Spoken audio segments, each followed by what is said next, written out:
Nesta tarde, exaltá-lo e glorificá-lo como só Ele é digno, que nós possamos a cada dia dedicar as nossas vidas ao Senhor, mas que no dia do Senhor o nosso coração, a nossa atenção, o nosso foco, em todos os nossos afazeres, seja a adoração, a glorificação do nome do Senhor. Deus nos ajude a fazermos isso a cada dia, mas que realmente o domingo nós possamos dedicar a Deus. É bom nós estarmos de volta e vermos a cara uns dos outros, ainda que à distância. É bom nós vermos aqui. É muito bom ter o Francisco connosco. Deus te abençoe ricamente.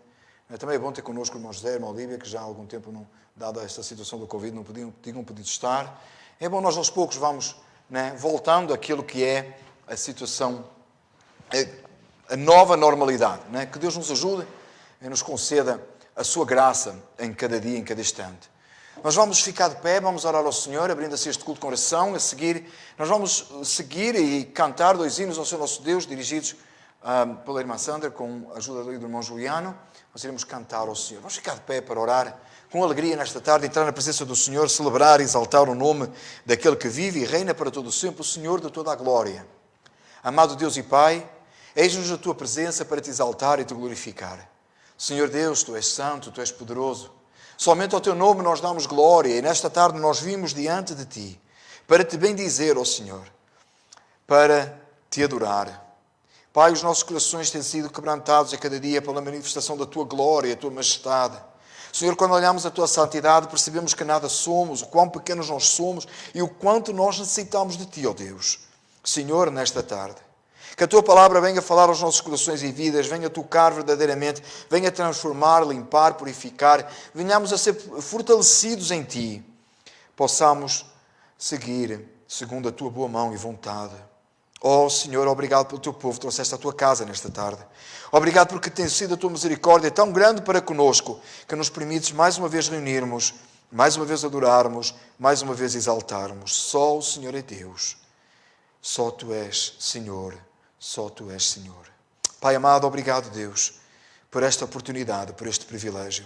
Senhor, livra-nos, ó Deus, de pecarmos contra Ti, livra as nossas almas, santifica-nos, purifica-nos, perdoa os nossos pecados. Senhor, purifica as nossas almas. Queremos dar glória somente a Ti. Obrigado, Senhor, por este dia. Obrigado por este privilégio. Obrigado por esta oportunidade. A Ti somente damos glória. Em nome de Jesus. Amém. E amém. Louvado seja o nome do Senhor. Nós podemos sentar e podemos ficar de pé e cantar estes hinos ao Senhor nosso Deus.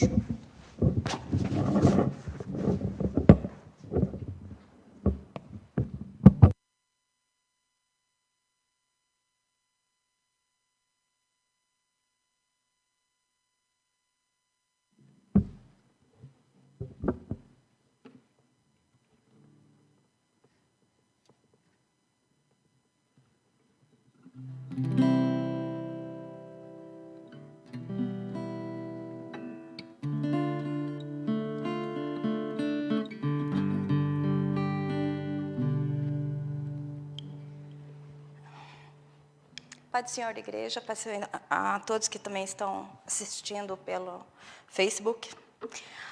Eu quero ler o Salmo 113, quem puder pode abrir também e acompanhar. Louvai ao Senhor, louvai aos servos do Senhor, louvai o nome do Senhor. Seja bendito o nome do Senhor, desde agora e para sempre. Desde o nascimento do sol até o acaso, seja louvado o nome do Senhor. Exaltado está o Senhor acima de todas as nações, e a sua glória sobre os céus. Quem é como o Senhor, nosso Deus, que habita nas alturas, que se curva para ver o que está nos céus e na terra, que do pó levanta o pequeno e do monturo ergue o necessitado, para o fazer assentar com os príncipes, sim, com os príncipes do seu povo, que faz com que a mulher estéril habite em família e seja alegre mãe de filhos. Louvai ao Senhor. Então, congregação, irmãos, vamos louvar ao Senhor, porque Ele é digno de todo louvor. É o hino 39.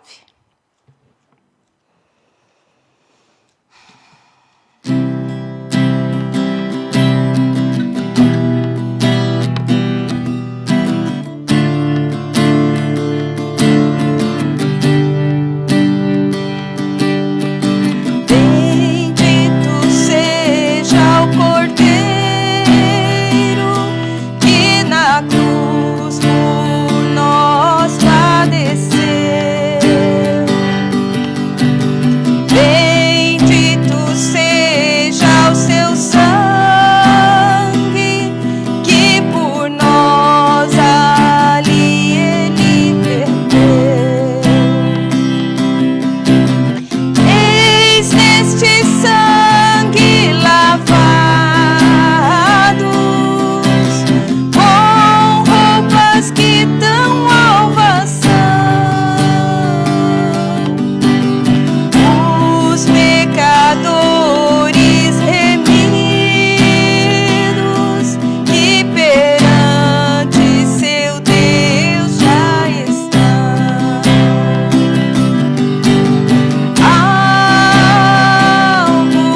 temos Romanos 5, de 1 a 3, é o justificado, pois, pela fé. Nós não temos a letra, mas eu creio que os irmãos já sabem.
Passa a palavra ao pastor.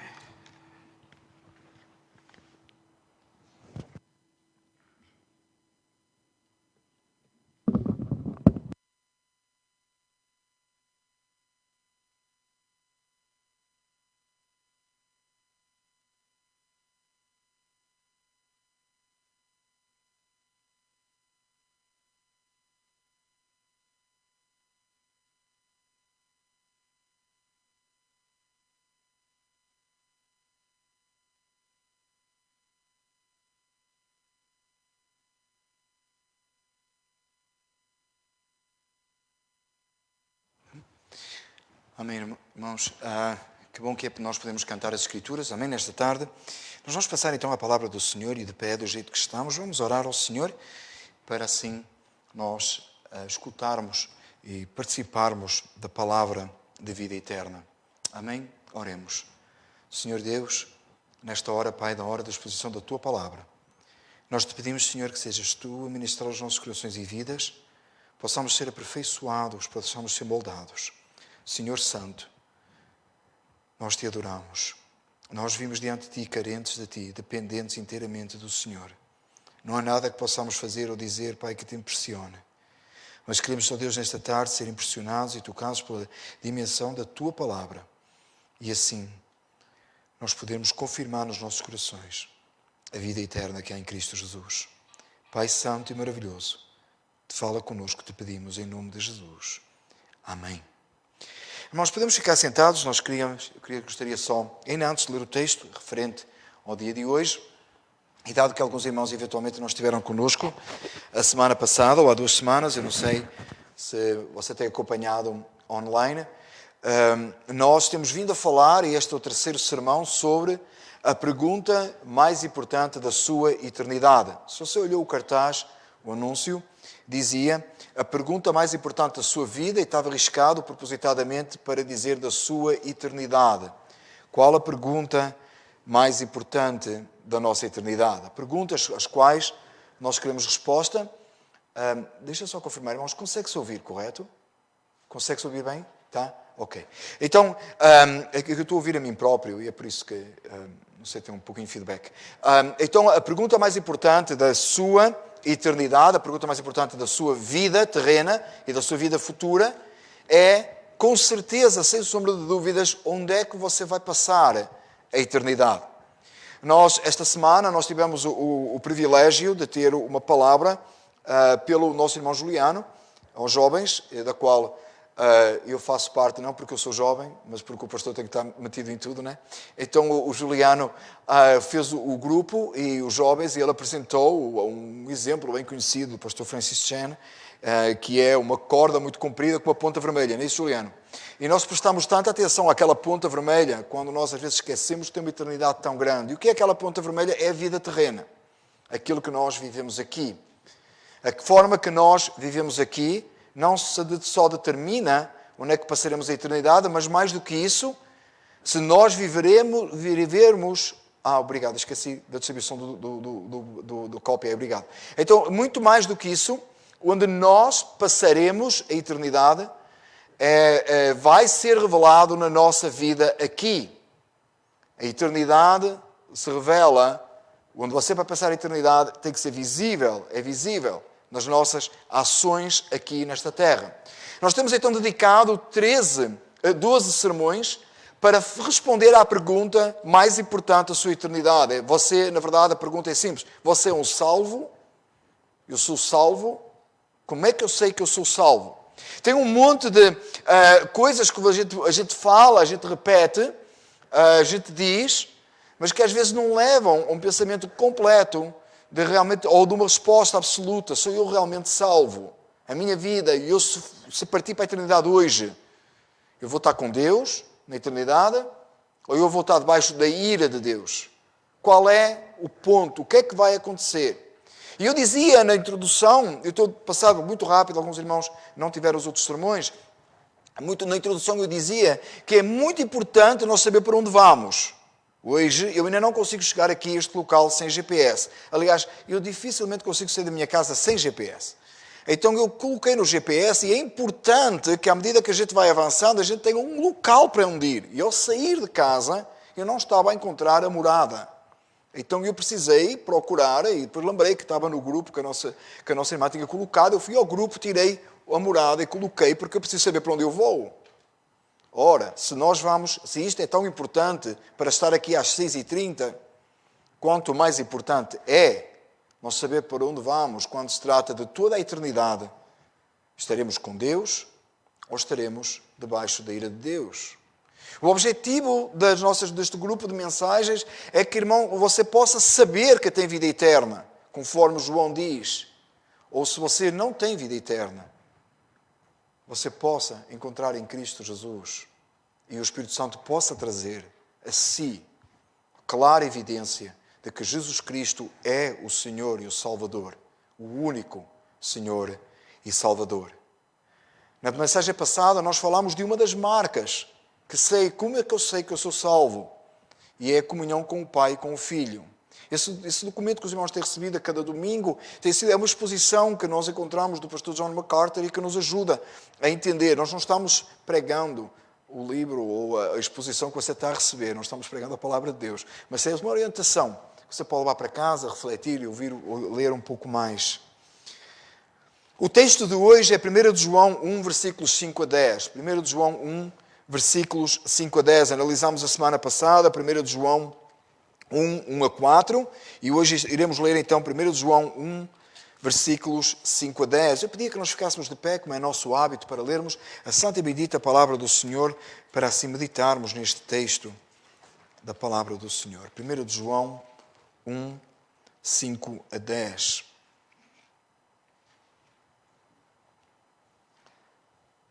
E esta é a mensagem que dele ouvimos e vos anunciamos, que Deus é luz e nele não há trevas nenhumas. Se dissermos que temos comunhão com ele e andarmos em trevas, mentimos e não praticamos a verdade. Mas se andarmos na luz, como ele na luz está, temos comunhão uns com os outros, e o sangue de Jesus Cristo, do seu Filho, nos purifica de todo o pecado. Se dissermos que não pecamos, enganamo-nos a nós mesmos e não há verdade em nós. Se confessarmos os nossos pecados, ele é fiel e justo para nos perdoar os pecados e nos purificar de toda a iniquidade. Se dissermos que não pecamos, fazemo-lo mentiroso e a sua palavra não está em nós. Oremos outra vez, Pai. Te pedimos nesta hora que a tua palavra seja clara a nós e nós possamos, em submissão ao Espírito Santo, falar somente o que está escrito para honrar e glorificar o teu nome dessa forma. Em nome de Jesus. Amém. Irmãos, podem ficar sentados. A semana passada nós terminámos a mensagem com um pequeno texto, uma pequena abordagem que eu trouxe do pastor Paul Washer. Eu vou ler, porque é exatamente onde nós iremos começar hoje. Exatamente o ponto que parámos a semana passada. Lembrando que a semana passada era comunhão com o Pai e com o Filho. Diz assim, isto é um quote do pastor Paul Washer, tá? de uma das mensagens dele. Algumas pessoas chegam a mim e dizem que eu tenho um novo relacionamento com Deus. E eu digo, meu amigo, você tem um novo relacionamento com o pecado? Se você não tem um novo relacionamento com o pecado, você não tem um novo relacionamento com Deus. E a pessoa fala, não, mas eu tenho um novo relacionamento com Deus. Você tem um novo relacionamento com a sua palavra, com os seus mandamentos? Porque se não tem, se você não guarda os seus mandamentos, você é um mentiroso e a verdade não está em você. Esta frase do Paul Washer, ou esta abordagem que ele apresenta, ou seja, alguns de vocês já devem ter ouvido, ele usa muitas vezes nos sermões este tipo de abordagem, ela é completamente extraída deste texto da Escritura que nós lemos esta tarde. Das trevas e a luz, e aquele que diz, é aquele que considera estar na luz, mas quando muitas vezes, na verdade, está em trevas. Uma das marcas que você é salvo é a rejeição ao pecado. E esse é o subtema da mensagem de hoje. No tema geral, a pergunta mais importante da sua eternidade, o tema da mensagem de hoje é rejeição ao pecado. Uma das marcas, ou um indicador de que você é salvo ou não, é a forma como você lida com o pecado, a forma como eu lido com o pecado me mostra se o Espírito Santo de Deus realmente habita em mim e se realmente eu tenho vida eterna. Algo que mais me impressiona no céu, na eternidade, não é as ruas de ouro e o mar de cristal. Os irmãos já ouviram eu dizer isso. Eu não estou a dizer que não tem. Muitos acreditam que é uma figura. Eu sei que o céu é um lugar maravilhoso, extraordinário. Como diz aquela música, eu não consigo nem imaginar. Né? Eu só posso imaginar. Né? É algo extraordinário, a presença de Deus em sua glória e majestade. Mas há alguma coisa no céu. Claro que a presença de Cristo é tudo, e se nós não tivermos a presença de Cristo como tudo e essencial da nossa vida, não há nada no céu para nós. É por isso que alguém achava, né, que o céu era muito chato, né? Não tinha nada para fazer. É alguém que não percebeu quem é Cristo. É alguém que não tem deleite no Senhor. É alguém que o seu contentamento não está no Senhor Deus. A plenitude da glória e da majestade de Cristo revelada por toda a eternidade é o desejo do salvo. E nesta terra ele já desfruta disso de uma forma extraordinária, de uma forma maravilhosa, de uma forma sobrenatural, porque é milagre de Deus. Mas há algo no céu que me faz ansiar chegar lá. E entenda isto, por favor. Todo crente tem este desejo de chegar lá. Tem um detalhe pelo caminho, né? Que para chegar lá tem que morrer, né? E fica difícil, que ninguém quer morrer. Mas há algo no céu extraordinário que eu queria que você pensasse comigo. E a maioria dos irmãos já sabe o que é que eu vou dizer, né? Não tem pecado no céu. Não tem natureza pecaminosa. Esse combate que nós travamos a toda hora, não vai ter lá. É por isso que o descanso é maravilhoso. O descanso é eterno. O descanso é completo. Essa sua luta contra a carne vai terminar na hora da sua partida. Se você é salvo, vai terminar na hora da sua partida. Você estará com Cristo para todo o sempre. Em plena santidade. Não há forma de pecar contra Deus. Você já pensou você acordar um dia de manhã e saber que nas próximas 24 horas você não ia pecar? Você não tinha como desagradar a Deus. Você podia abrir o seu telefone livremente, ir em todas as páginas do Facebook, você não ia pecar. Você podia ligar a sua televisão e ir a todos os canais sabendo que não ia pecar. Você já pensou um dia assim? Se pelo menos o domingo fosse um dia assim, não é? O domingo é o dia do Senhor, nós tivemos uma mensagem de manhã, nós estamos agora à tarde reunidos, é um prazer e uma alegria, mas não teve tentação hoje durante o dia, você não teve que rejeitar o pecado. Ele não apareceu nas mais diversas formas. O céu não tem. No céu isso não existe. Então uma marca de que alguém é salvo é que ele nesta terra combate contra aquilo que não faz parte da eternidade. Ora, se pecado não faz parte da eternidade, enquanto eu estou nesta terra, se eu vou viver lá, eu rejeito aquilo que lá não cabe, que lá é excluído, que de lá foi banido, que lá não tem lugar. Rejeição do pecado. Por isso é que o pastor Paulo Washer disse, neste contexto aqui, se você tem um novo relacionamento com Deus, você tem um novo relacionamento com o pecado. E qual é esse? O pecado que você antes amava, você hoje rejeita. E nós amávamos o pecado, irmãos. E se a gente não cuidar bem, a gente ama pecado. A gente faz coisa que a gente guarda. A gente faz coisa que a gente esconde. Eu não sei se o termo pecado de estimação estaria muito correto. Mas tem muitas vezes usado essa expressão, não é? Um pecado de estimação, alguma coisa que você guarda, que você vai fazendo, que você vai escondendo, que você se engana a si próprio. Olha o que diz o texto.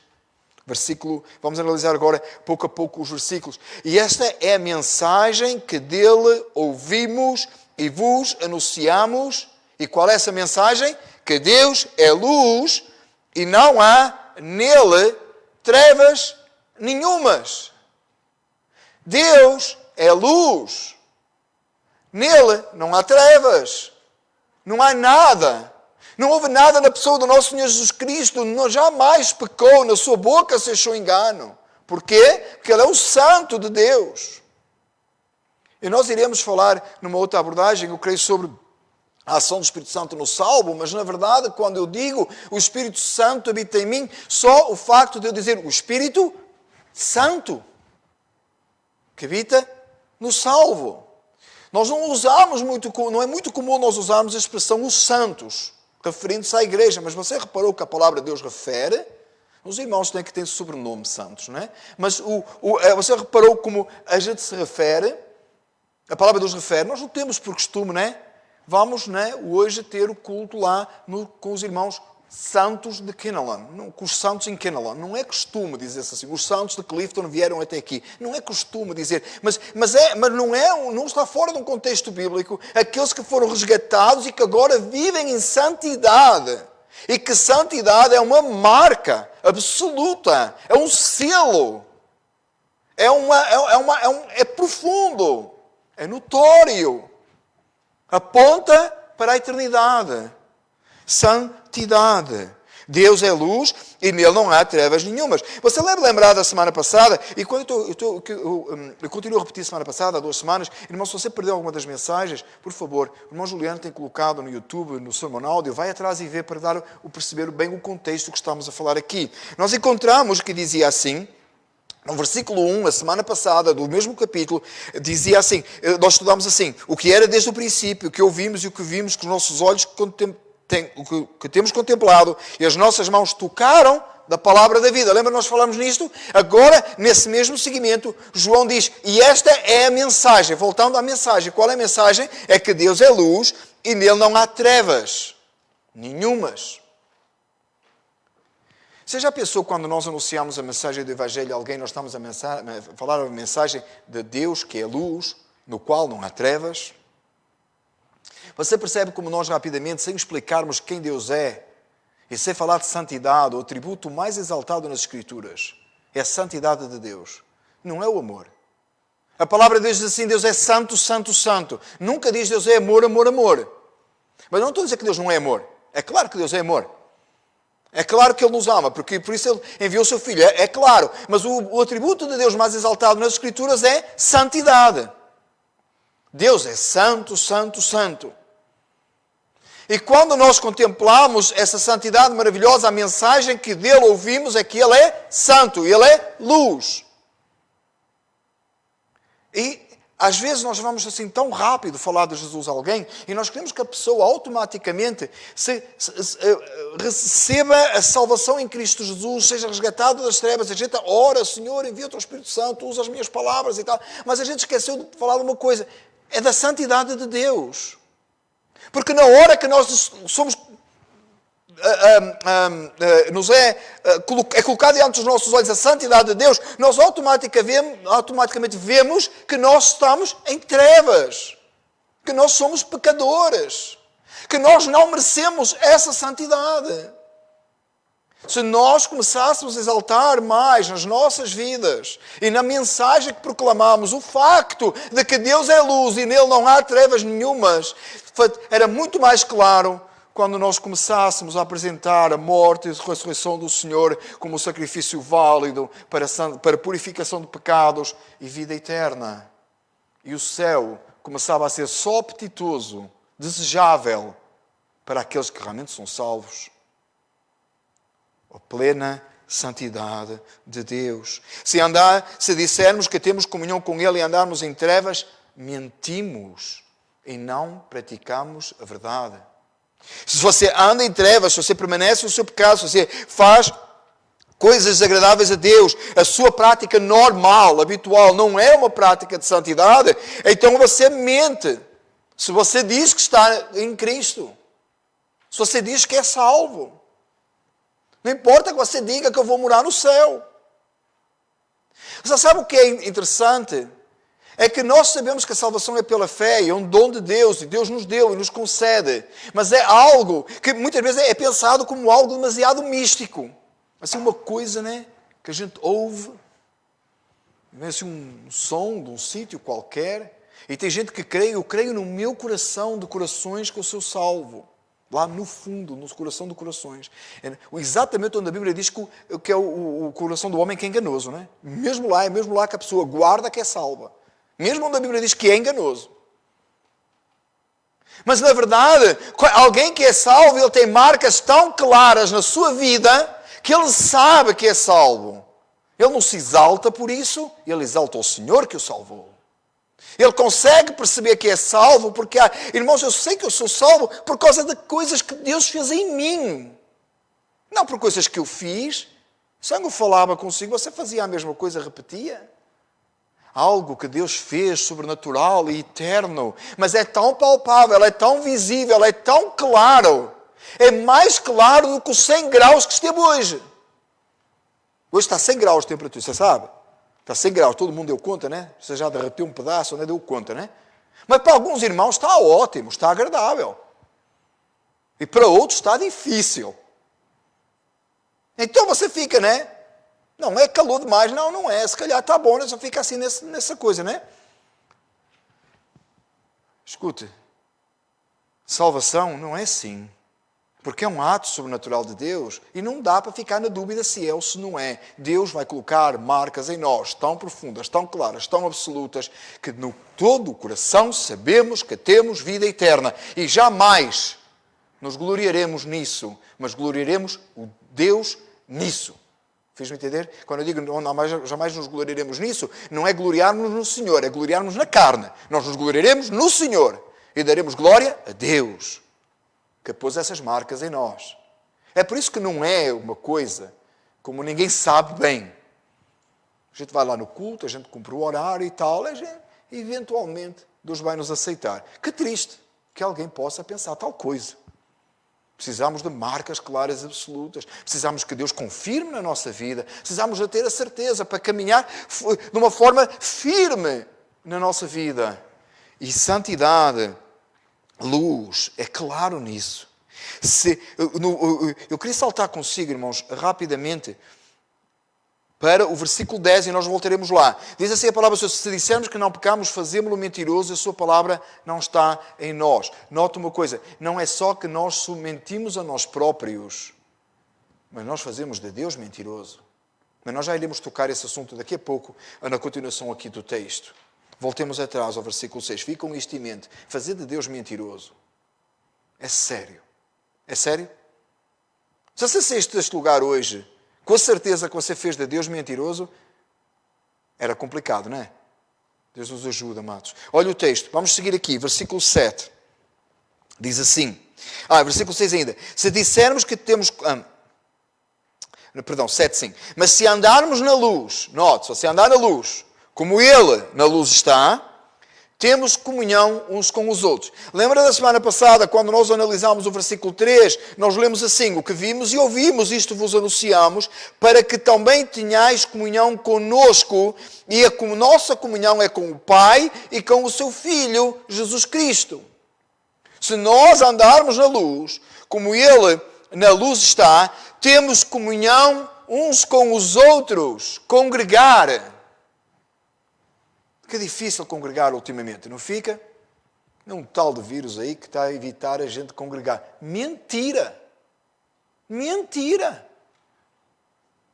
O vírus não evitou ninguém de congregar, irmãos. Talvez fisicamente, aquele abraço que a gente queria dar, aquela refeição que nós gostaríamos de ter tido, que nós perdemos. Mas não estamos todos no mesmo espírito. Sabe porquê que eu sei que nós estamos todos no mesmo Espírito e o Espírito Santo de Deus agiu na igreja, na nossa igreja, durante a pandemia? É que quando voltámos presencial, ainda que limitados, os irmãos vieram todos. E o primeiro culto que nós fizemos presencial foi aqui. E ficou longe. E veio todo o mundo. Você percebe que nós temos comunhão uns com os outros, e a comunhão é com o seu Filho, Jesus Cristo. É por isso que eu sei que nós não congregamos. Mas assim, pastor, mas a gente não precisava mesmo de congregar, é por isso que mal nós pudemos, pelo Estado, nós viemos, e quando não deu mais, a gente arranjou um jeito de dar. Porque é importante nós olharmos a cara uns dos outros, ainda que seja à distância. Ainda que não seja por uma máscara ou de uma forma qualquer, mas é tão importante. É claro que é. Porquê? Porque nós somos uma família em Cristo. É por isso que a gente inventou o Zoom, não deu certo. A gente fez o Facebook Messenger, depois a gente inventa o culto de quarta-feira, inventou o horário, né? Porque o culto é ordenança divina, né? Mas a gente inventou o horário de quarta-feira de manhã, agora os jovens conseguem reunir 2 vezes na mesma semana. A gente está tentando o máximo. Estar juntos, ainda que seja online, ver a cara uns dos outros, ainda que seja online. Tomar um café cada um na sua casa, online. Desfrutar da presença uns dos outros, temos comunhão uns com os outros, porque temos um mesmo espírito, vivemos de uma mesma forma, desejamos uma mesma coisa, a exaltação e a glorificação do nosso Senhor Jesus Cristo, Senhor de toda a glória. É tão bom estar juntos, é tão bom ver uns aos outros, é tão bom, né? Vencer aí, os irmãos vencer aí alguns um pedaço de milhas grande, eu sei. E vai ter que fazer de volta para casa, irmão. Mas se Jesus vier, não tem que voltar, tá? Se Jesus vier durante o culto, você não precisa de voltar, tá? Mas se não vier, você vai ter que voltar. Mas eu sei que você domingo vem de novo. Porquê? Porque é tão bom congregar. É tão importante. É tão sério. É tão maravilhoso. Não falte nos cultos online, irmãos. Por favor, não falte nos cultos online. Então, se dissermos que temos comunhão com Ele e andamos em... se dissermos que... Perdão, 7. Mas se andarmos na luz, como Ele na luz está, temos comunhão com os outros, e o sangue, olha, o sangue de Jesus Cristo, o seu Filho, nos purifica de todo o pecado. O sangue de Jesus Cristo, o seu Filho, nos purifica de todo o pecado. Talvez alguns de vocês estavam a olhar para o texto e estavam a dizer, fala em luz e trevas, e o pastor vai falar santidade e pecado. Né? De onde é que ele tirou? Do resto do contexto, irmãos. O sangue de Jesus Cristo, seu Filho, nos purifica de todo o pecado. Às vezes nós temos... Eu não acho, irmãos, que ninguém sobre a face da terra consegue realmente perceber o valor do sangue de Jesus. Eu não acho que ninguém. Tem um hino que diz, eu não saberei o preço, não é?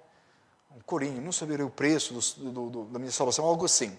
E eu dou uma polémica, porque tem sempre gente que tem que falar no contra só para chatear. Não é? Porque, não, eu sei qual é, eu sei o preço ou o sangue. Eu me perguntei, qual é o preço do sangue? Qual é o valor realmente? A gente consegue entender? Não, irmão, a gente não consegue. Sabe porquê? Por causa da nossa natureza pecaminosa e o facto de já termos pecado contra Deus.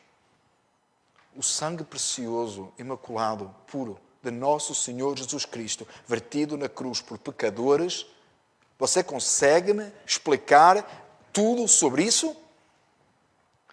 Eu creio que quando nós chegarmos na glória, se vai tornar bem mais claro. Mas, amados, é algo que vai acima do que nós podemos explicar. Não dá para pôr por palavras o precioso sangue de Jesus. É por isso, amados, que nós cremos. Tome nota do que eu vou dizer, por favor. É por isso que nós cremos que a expiação é limitada. É limitada, sim. Nem uma gota do precioso sangue de Jesus foi derramado de balde. Irmãos, é blasfémia, tá? Não blasfeme quanto ao precioso sangue de Jesus. É um costume, irmãos. Às vezes eu ouço, graças a Deus, mas graças a Deus mesmo, não foi do coração, que eu não ouço na nossa igreja. Eu não tenho ouvido.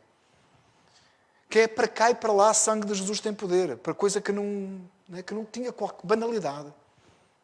O sangue de Jesus é precioso, irmãos. O sangue de Jesus é para a salvação de pecadores. Cada gota do sangue de Jesus derramado havia um propósito de Deus na glorificação do nome do Pai, na salvação de pecadores. A expiação é limitada e nós cremos que o sangue de Cristo foi vertido por aqueles, porque o sangue de Jesus nos purifica de todo o pecado. Não há nada maior. Irmãos, quando nós participamos da ceia do Senhor, é que fazemos-lo com alegria.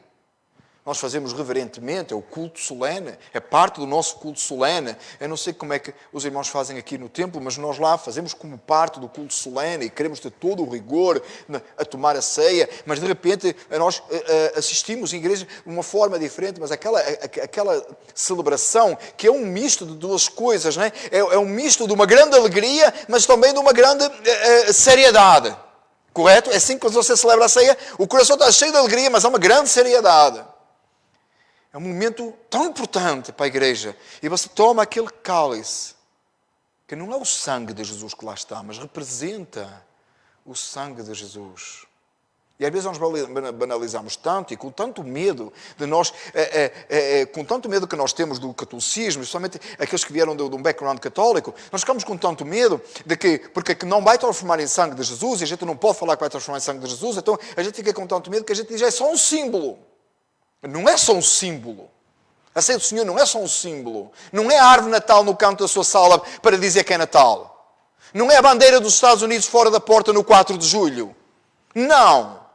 Quando você participa, você está participando de todo o coração, ele faz parte e você toma, você renova e lembra a aliança que Deus tem consigo. Em que o pão foi partido, ele partiu o pão, representando o corpo dele partido por vós, disse ele. E o Novo Testamento do meu sangue é tão importante. É tão sério o que estamos a falar. Não leve como uma coisa de balde. Não fala. Eu sei que não é o costume nosso aqui. Não é mesmo, eu creio que não é. Mas não fala. O sangue de Jesus tem poder para cá e para lá de qualquer jeito, sem pensar sequer no que você está a falar. E não banalize o sangue de Jesus. Não, a expiação é limitada. Há muito sério quando nós tratamos deste assunto. No versículo 8, o apóstolo João diz assim, e se dissermos que não temos pecado, enganamo-nos a nós mesmos e não há verdade em nós. Se confessarmos os nossos pecados, Ele é fiel e justo para nos perdoar os pecados e nos purificar de toda a injustiça. Se dissermos que não pecamos, fazemo-lo mentiroso e a sua palavra não está em nós. Quando eu estava a preparar este sermão, eu escrevi algumas coisas aqui neste ponto e depois esta manhã, eu creio que foi esta manhã, voltei ao sermão, ou ontem, voltei ao sermão e lembrei de alguma coisa que é tão importante para nós hoje e que faz tanta diferença no nosso pensamento. Depravação total. Se dissermos que não temos pecado, você já encontrou gente justa aos seus próprios olhos? Você já encontrou pelo menos uma pessoa justa aos seus próprios olhos? Você no espelho. Tem uma hora que todos nós já nos achamos justos aos nossos próprios olhos e já desculpamos o nosso pecado ou culpamos outros pelo nosso pecado. Até criança faz isso. Foi o outro que me fez fazer. Eu bati-lhe porque ele desafiou-me. Eu fiz tal coisa por causa do outro. Justiça própria é tão problemática. Ninguém peca por causa de ninguém. Se você acha que peca por causa do outro, saiba que nem Satanás tem o poder de o fazer pecar. Ele tem o poder de o tentar, mas ele não vai fazer você pecar. Você peca por sua conta mesmo. Depravação total fala-nos... Eu gostaria de falar de 2 pontos aqui. Primeiro, todos somos pecadores. Todos nascemos em pecado. Todos nascemos com uma natureza pecaminosa. E todos, à primeira oportunidade que tivemos, pusemos o pecado em prática. E nesse momento nos tornamos totalmente condenáveis diante de Deus. Totalmente. E o pecado afetou todas as áreas da nossa vida. Todas. Não há área nenhuma da nossa vida que não tenha sido afetada pelo pecado. Por isso, que não residindo bem em nós, Cristo Jesus veio e se entregou e chamou a si aqueles que se haveriam de salvar. Resgatou das trevas para a sua maravilhosa luz. Ele lhes deu um selo, a santificação, que permite olhar e perceber que foi salvo. O salvo em Cristo Jesus, ele não permanece no pecado. Ele foge do pecado. Ele ora para não pecar até quando nem está a ser tentado. Que esse é outro facto importante. Não ore só para não pecar quando você está sendo tentado. Ore quando você nem está sendo tentado. Para que não venha nem a passar pela sua mente a possibilidade de pecar. De ofender a Deus. O salvo não peca. Não é porque ele tem medo de ir para o inferno. O salvo não peca porque ele não quer desagradar a Deus. Ele ama o Senhor e ele quer servir de coração. Ele quer ser agradável a Deus. Ele tem um desejo grande de santidade porque ele quer ser como o Senhor. Você já reparou que o padrão de santidade vem do próprio Deus, baseada nele próprio? Sede santos como eu sou santo, sede santos porque eu sou santo. Quando é horizontal fica fácil, não é? A gente escolhe sempre um que é muito pior que a gente, aos nossos olhos. Aí a gente olha e diz, até que eu não sou tão mau assim, né? Ou então a gente arranja obras, né? A gente pega numa coisa que a gente fez boa. Uma vez eu estava a falar com o senhor que me estava a tentar explicar a visão dele do Evangelho. O Evangelho dele, né? O Evangelho segundo ele e o local que ele pertencia. E ele disse-me que é mais ou menos assim. Deus tem uma balança. E de um lado ele põe as coisas boas que ele faz, do outro lado Deus põe as coisas más. O objetivo dele é no final da vida dele a balança do lado das coisas boas pesar mais do que das coisas más. E eu virei para ele e disse, então não faz falta Jesus, não é? Então para que foi que Deus enviou o seu filho? Não precisa. Isto é alguém que professava crer em Cristo Jesus. Eu disse, não precisa então. Precisa? Se Deus vai ter uma balança, para que precisa o sacrifício de Cristo? Não. Precisa. Mas para quê? Afinal, é as obras que conduzem à salvação. É aquilo que ele fazia, aquilo que ele amontoava. Tristemente, da última vez que conversei com esta pessoa, ela continua a acumular obras. E vai para o inferno. A menos que em Cristo Jesus venha a reconhecer o que é que diz a palavra. Se confessar os seus pecados, é fiel e justo para nos perdoar todo o pecado e nos purificar de toda a injustiça. O meu desejo é que o Espírito Santo de Deus abra os olhos dessa pessoa e ela possa entender, confessar os pecados, sabendo que o Senhor é fiel e justo, perdoará os pecados e purificará de toda a injustiça. Ele não só perdoa os pecados, Ele purifica, Ele limpa, Ele transforma. E até ao momento que eu sei, essa pessoa continua a acumular obras. O que ela não entende é que essas obras vêm de uma natureza pecaminosa, não regenerada. Ela não é agradável a Deus. Deus não tem nada para aproveitar ali. Porque a depravação é total, porque somos completamente depravados e o pecado afetou todas as áreas da nossa vida. Mas em Cristo Jesus, pela ação do Espírito Santo, nós podemos ter vida. Vida abundante. Vida eterna. Vida conforme a vontade do Senhor. Vida conforme, dizia o pastor Paulo Rocha no início na observação, que ele dizia, como um novo relacionamento com o pecado, um novo relacionamento com Deus, um novo relacionamento com a sua palavra e com os seus mandamentos. Você sabe que é salvo porque você viu a sua vida ser regenerada, transformada e continua sendo. Porque tem um detalhe aqui que eu tenho observado também ao longo destes anos de ministério, que a gente encontra uma pessoa e a gente diz, você é salvo? Sou. A maior parte dos casos, como eu já disse há pouco, ele acredita no coração dele que é salvo. Outros é porque num dia levantaram a mão e então eles aceitaram Jesus. Outros eu acho mais engraçados ainda, eles encontraram Jesus, que Jesus estava perdido, né? Eles encontraram Jesus, não sei como é que é isso.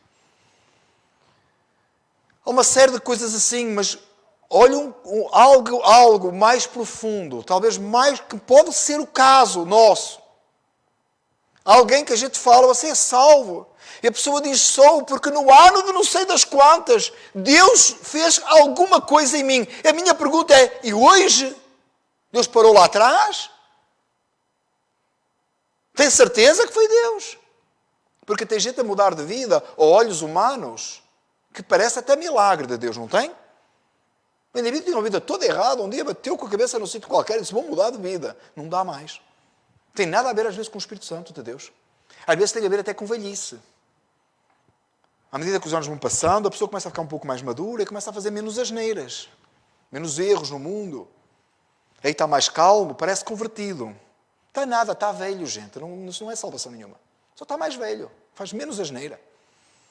Salvação é um processo que Deus... É um momento, mas que dá início a um processo de santificação contínua, em que a cada dia Ele deseja ser mais santo, Ele é transformado a cada dia, renovado a cada dia, e a cada dia parece mais com a pessoa de nosso Senhor Jesus Cristo, conformado à imagem do Filho, glorificando o Pai. Se você fizer a pergunta a si próprio, a pergunta mais importante da sua eternidade é, será que eu sou salvo? No momento aqui, eu queria que você entendesse que eu não estou criando este grupo de mensagens para fazer todo mundo duvidar da salvação da sua alma. Mas sim, para que você tenha certeza.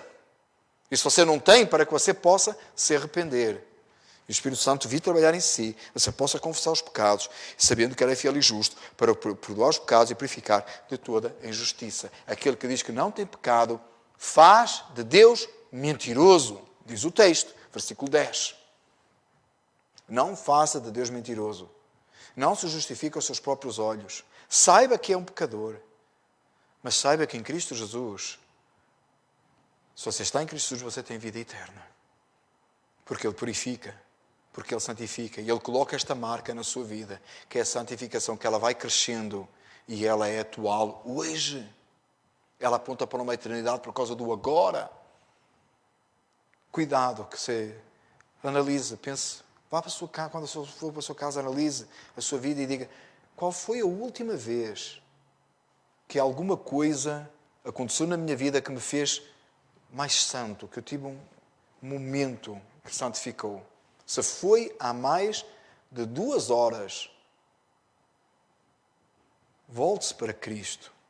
Peça a Deus, tem misericórdia de mim, que já vai há 2 horas que eu não estou a ser mais santo. I'm serious. É seríssimo o que eu estou a dizer. Quanto mais se você tem que remontar ao ano de 1900 e não sei das quantas. Alguns nem eram nascidos. Ao ano lá não sei. Irmãos, se Deus começou a boa obra, Ele continua nas nossas vidas. E essa boa obra é a santificação, o aperfeiçoamento dos santos. Ele nos salvou para isso. Santificação, afastar do pecado.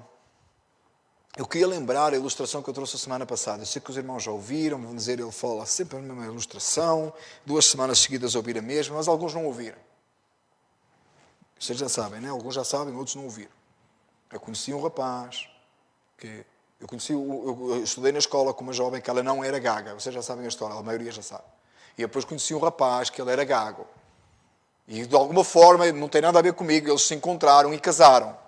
E passado um tempo eu encontrei e conheci-os como casal. Eu conheci-os separadamente, conheci-os como casal. Na minha cidade, onde eu cresci. Não onde eu nasci, onde eu cresci.